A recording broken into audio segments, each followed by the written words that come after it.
The cameras trained on this front door, the PM inside now with everyone's attention after this jaw-dropping addition to his cabinet.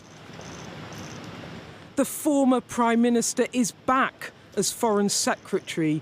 No one saw David Cameron coming. The Rishi reset is on. Appointing an old PM not without risk, Cameron brings with him a leader's charisma and command. David Cameron, are you pleased to be back in government, sir? But complications too, be it Brexit baggage or controversies around his post-Parliament life. Of course I've disagreed with some individual decisions, but politics is a team enterprise. I've decided to join this team because I believe Rishi Sunak is a good Prime Minister doing a difficult job at a hard time. I want to support him. The day started with a vacancy finally opening up after days of speculation. Have you said back me or sack me to the Prime Minister, Mrs Braverman? The Home Secretary sacked after her criticism of the police was judged by the PM a step too far. Are you pleased with the new job, Home Secretary? The former Foreign Secretary James cleverly moved to the Home Office to replace her. Do you want to distance yourself from the rhetoric of the previous Home Secretary? Well, I intend to do this job in the way that I feel best protects the British people and our interests.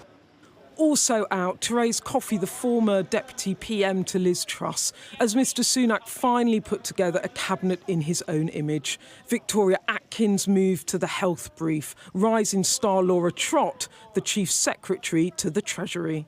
And Steve Barclay, the new Environment Secretary.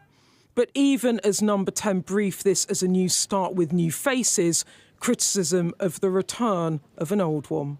One thing the return of David Cameron doesn't signal is change. You can't fix the problems Rishi Sunak is facing with personnel changes. You can only fix them with policy changes, and the Tory party can't do that. It doesn't sound like change that Rishi Sunak told us he was going to give. It sounds like desperation. For months, the Prime Minister's been struggling to get you, the voters, to give him another look. But today he's grabbed all of the attention. Now, putting David Cameron back into the heart of his government might be seen as the very opposite of change, but it is bold. And here's why. Rishi Sunak is finally doing it how he wants to do it. And yes, these cabinet changes will divide, but at this point the calculation has to be, what has he got to lose?